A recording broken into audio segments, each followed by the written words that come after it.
How long is that chart? That's probably short term or what? I think it's going back to April. Yeah, that's really short term. I was going to show it over a longer term.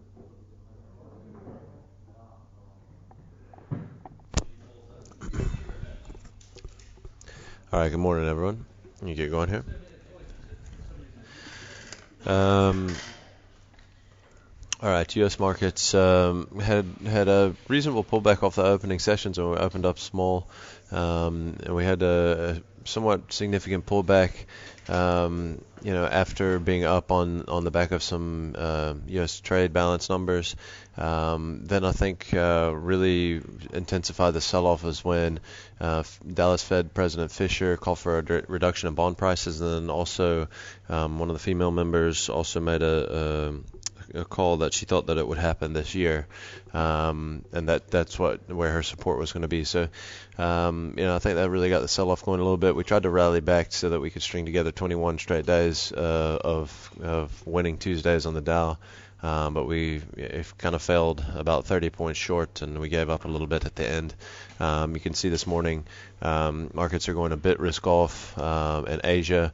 I say a bit. They've actually gotten quite heavy since we put this graph up there. You can see only an hour ago the Nikkei was down 2.37%. It's now down 3.8%. So we're continuing to fall and fall faster. The yen starting to give up, or has given up the 100 level. It's down at 99.5. So something we need to watch real closely. It's starting to look like we are going a little bit more risk off again this morning.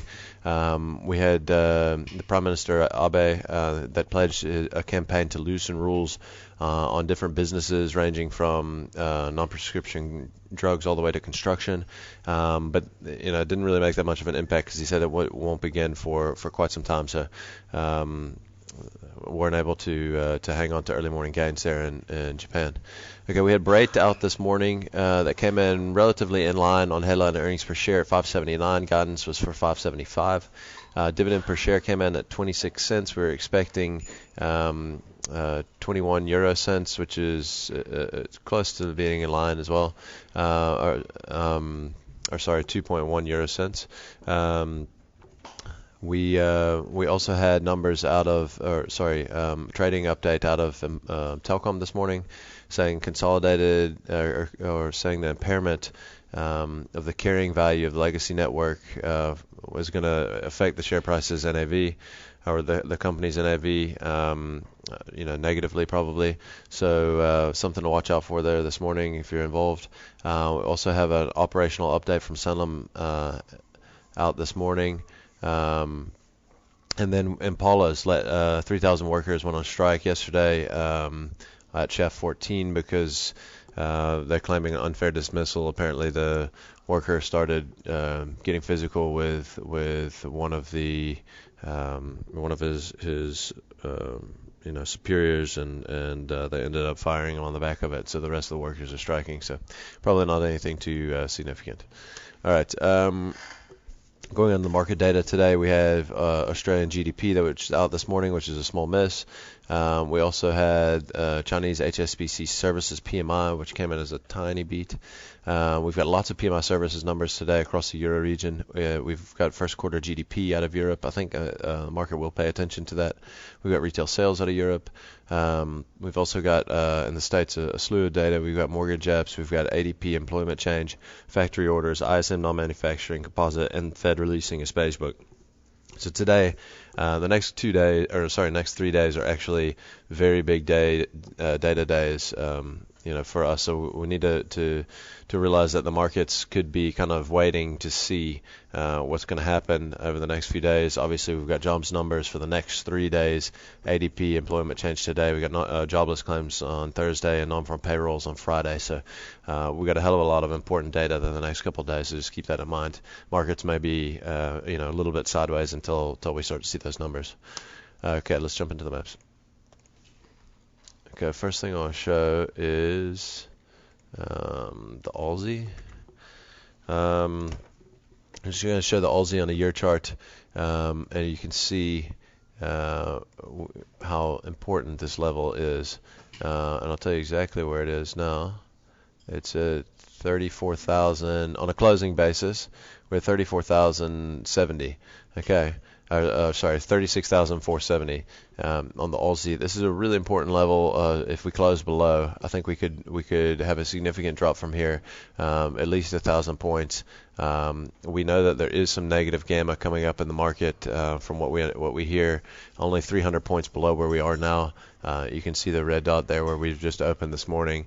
We're trading just below 36,300, and I think if we manage to fall another couple hundred points, it's probably going to end up making the next 500 points to the downside kind of inevitable because of the self-fulfilling prophecy that the negative gamma will bring on. So just keep that in mind. We could have another follow through and some significant swing down here in the Aussie. All right. Able, I want to show Able. I'll actually shorten this up a touch. You can see how steep that fall has been since those recent numbers that they released. But what's important here is that as of yesterday, we got some big news out of the PIC that came out and announced that they had upped their stake to over 15%. We saw the same sort of thing happen at Siboney about a week and a half ago when Alan Gray said that they're now taking a stake of over 10%. And so you can see there we've managed to break out of this downtrend. I really think that it's going to have the same sort of effect. I think that we're going to get a couple days of significant move. You know, we were talking about yesterday. There's 810 million shares in issue. 170 million shares of that is held short. And I believe the PIC stake would be somewhere in the neighborhood of 150 million. So not a whole lot of paper left around there. I think. I think that you could end up seeing a short squeeze here, which would probably take us back up, maybe to retrace about half of that, which would be maybe slightly north of 20. So keep that in mind. You could really get a sharp upward move in Able. If you start to see it moving up like that, don't fight it. All right. The next one we're going to show is Anglos. I'll back it out a touch here. I just wanted to show this little upward sloping wedge that we've kind of had. We failed right here about this 240 level, almost kind of maybe potentially making a bit of a double top. And we've sold off nicely. We do have some rand weakness to contend with this morning. I think in London, the price is maybe 3 rand higher than where we closed. On the closing price there, it's strictly because of rand weakness. So watch that. But I don't see any reason why this thing can't trade down to lows in the next few sessions as we're starting to see some more weakness creep back into these miners. All right, Fashini. I'm going to show Fashini here potentially. Not what I wanted to do. Okay, so Fashini potentially breaking to new lows here this morning. We're going to look for trading below 103. I think if we can trade below 103, I think Fashini's got another. I think it can test $95. We're breaking down from about 112. I think we can look at at least $8-9 to the downside. And like I said, these have been the best patterns. I've been saying it for the entire year. These have been the best kind of patterns to play, as kind of continuation patterns. When we break down as we break through the lows, or as we break up to new highs. Either way, those have really been some of our highest percentage plays. So watch Fashini today. If we're below 103, I think you can at least short it to 100, maybe on the day even. All right, Impalas. You can see here Impalas has really just failed. That one big green up bar that we have there, that was on 12 million shares. So we kind of thought that, because we had broken out above some of that recent consolidation, and I'll even jump into a 30-day so we can see it a little bit better. We broke above this level here on volume. Big volume, it's the biggest volume I've ever seen in that share. We've managed to give that up and close below our 100 level, which we talked about yesterday was kind of the line in the sand. I don't think that's going to get any easier for them this morning after the strikes. We stayed below 100 early this morning. I don't see any reason why this thing can't come down and test the recent lows. It was really, to be quite honest, quite a poor effort there. So if we do get above 100, then maybe it's worth jumping back on. But just keep a close eye on that one around that 100 level. Very important. It's going to have a quick 5 rand move either way. All right, Xaro. What I want to show about Xaro is just the reversal day that we had. We had this reversal day 2 days ago. Yesterday was a bit of a consolidation day, but I think this is also the same sort of thing, like upward sloping wedge. It's a little bit rougher, but on the back of a downtrend. And I really think, and about a 50% retracement on the fibs, if I'm not mistaken. Yeah, around 50% retracement on the fibs. So I think maybe it could be a good little area for this thing to reverse lower on. And looking back at a 5-year chart, you can see here. I'll get rid of our Fibonacci there, but really in a really well-defined head and shoulder pattern over that period, where we over the long term.